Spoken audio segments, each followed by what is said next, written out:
ഇന്ത്യയുമായുള്ള സംഘർഷത്തിന് ശേഷം പാകിസ്ഥാനെ കാത്തിരിക്കുന്നത് എന്താണ്? എന്തായിരിക്കാം പാകിസ്ഥാന്റെ ഭാവി? യുദ്ധത്തിനായി പാകിസ്ഥാൻ തയ്യാറാണ് എന്ന് പറയുമ്പോഴും ആയുധബലത്തിൽ ഇന്ത്യയോട് മുട്ടാനുള്ള ശേഷി പാകിസ്ഥാനില്ല. സ്വാഭാവികമായും പാകിസ്ഥാന്റെ നീക്കത്തിന് ഇന്ത്യ മറുപടി നൽകും. അങ്ങനെ സംഭവിച്ചു കഴിഞ്ഞാൽ പാകിസ്ഥാന്റെ അതിജീവനം എത്രമാത്രം ശുഭമായിരിക്കും? ഇന്ത്യ പാകിസ്ഥാൻ സംഘർഷാവസ്ഥ കണക്കിലെടുത്തുകൊണ്ട് അന്താരാഷ്ട്ര അതിർത്തിക്ക് സമീപത്ത് നിന്ന് സുരക്ഷിത സ്ഥാനങ്ങളിലേക്ക് മാറുന്ന ആളുകൾ മിക്കവരും നിയമങ്ങൾ പാലിക്കുന്നു. ചിലർ നിയമങ്ങൾ ലംഘിക്കുന്നു. വളരെ കുറച്ചു പേർ നിയമങ്ങൾ നിർമ്മിക്കുന്നു. നരേന്ദ്രമോദിയെ സമഗ്രമായും വിശാലമായും ചിത്രീകരിക്കാൻ ഈ വാക്യത്തിന് ഒരുപക്ഷെ സാധിക്കും. എന്നാൽ ഓപ്പറേഷൻ സിന്ദൂറിന്റെ പശ്ചാത്തലത്തിൽ പാകിസ്ഥാന്റെ ഭാവി എന്താകും എന്ന ചോദ്യമാണ് പ്രധാനമായും ഇപ്പോൾ ഉയരുന്നത്. പാകിസ്ഥാന്റെ ചരിത്രത്തിൽ ഭൂരിഭാഗവും രാജ്യം ഭരിച്ചിരുന്നത് സൈനിക സ്വേച്ഛാധിപതികളായിരുന്നു. ജനങ്ങൾ ഈ ഭരണത്തിന് കീഴിൽ അനുസരണയോടെ ജീവിച്ചു. നവാസ് ഷെരീഫും ഇമ്രാൻഖാനും, ഒരുപക്ഷെ അദ്ദേഹം പുറത്താക്കപ്പെട്ടതിന് ശേഷം ഒഴികെയുള്ള ബാക്കി എല്ലാ രാഷ്ട്രീയക്കാരും സൈന്യം തലകുനിക്കാൻ പറഞ്ഞാൽ നിലത്തിഴയും.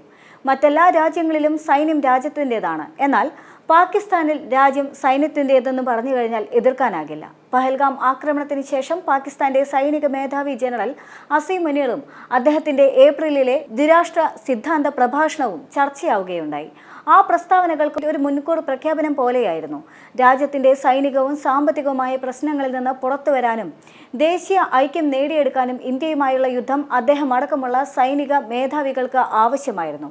സാമ്പത്തികമായി പട്ടിണിയിലായ ഒരു സമൂഹത്തിനുമേൽ സൈന്യം യുദ്ധം അടിച്ചേൽപ്പിച്ചിട്ടും അതിനെ ആരും ചോദ്യം ചെയ്യാത്ത അവസ്ഥ പാകിസ്ഥാന് മാത്രമേ ഉണ്ടാകാനിടയുള്ളൂ.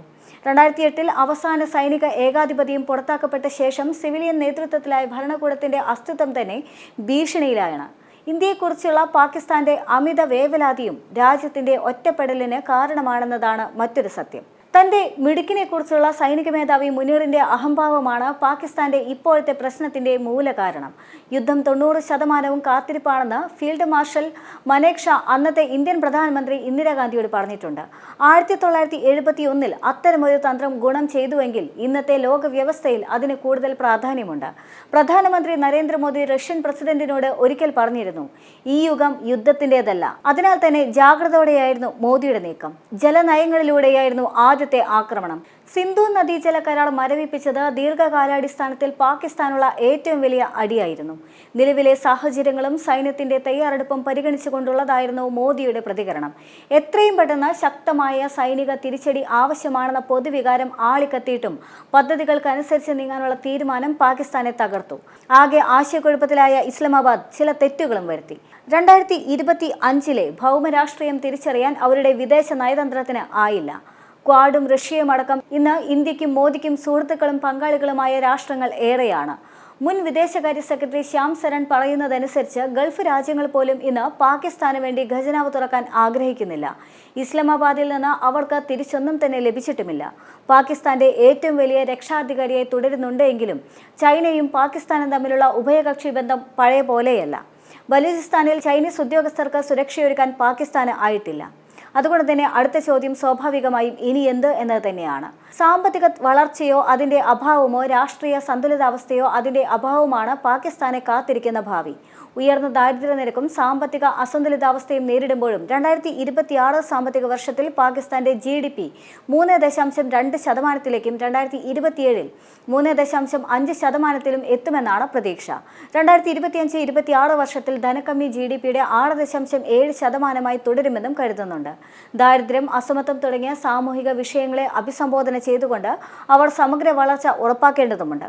ആഗോള കാര്യങ്ങളിലെ പാകിസ്ഥാന്റെ ഇടപെടൽ കൂടുതൽ മികച്ചതാകണമെന്ന് അവർ മനസ്സിലാക്കിയിട്ടുമില്ല. ദ്വിരാഷ്ട്ര സിദ്ധാന്തം ഊതിക്കത്തിച്ച പാകിസ്ഥാൻ രൂപവൽക്കരണത്തെ ന്യായീകരിക്കുകയും ലഷ്കർ-ഇ-ഫിയാദിനുകളെ പഹൽഗാം ആക്രമണത്തിന് പ്രേരിപ്പിക്കുകയും ചെയ്ത ജനറൽ മുനീറും അദ്ദേഹത്തിന്റെ സൈനിക സഹപ്രവർത്തകരും പരമ്പരാഗത ഇന്ത്യൻ പ്രതികരണമാണ് പ്രതീക്ഷിച്ചത്. എന്നാൽ 1960 സിന്ധു നദീതട കരാർ മരവിപ്പിച്ചത് ഒരുപക്ഷെ അവരുടെ ജീവിതത്തിലെ ഏറ്റവും വലിയ ഞെട്ടലായിരിക്കണം. 2016 സെപ്റ്റംബർ 26 ഉറി ആക്രമണവേദിയിൽ പ്രധാനമന്ത്രി നരേന്ദ്രമോദി നടത്തിയ പ്രസ്താവന അവർ മറന്നിരിക്കാം. രക്തത്തിനും വെള്ളത്തിനും ഒരുമിച്ചൊഴുകാൻ സാധിക്കുകയില്ല. സിന്ധു നദി പാകിസ്ഥാന്റെ ജീവനാഡിയാണ്. അതിനാൽ തന്നെ മോദി സർക്കാരിന്റെ തീരുമാനം ജലക്ഷാമം നിലവിലുള്ള പാകിസ്ഥാന്റെ ജലവിതരണത്തെ കാര്യമായി തന്നെ ബാധിക്കും. വരണ്ട കാലാവസ്ഥയിലാകും യഥാർത്ഥ ആഘാതം തിരിച്ചറിയുക. ഈ അവസ്ഥയിൽ അനിശ്ചിതമായ ഒരു ഭാവിയിലേക്കാണ് പാകിസ്ഥാൻ നീങ്ങുന്നതെന്ന് പറഞ്ഞാൽ എതിർക്കാൻ ആർക്കാണ് ആവുക എന്ന ചോദ്യവും പ്രസക്തമാണ്.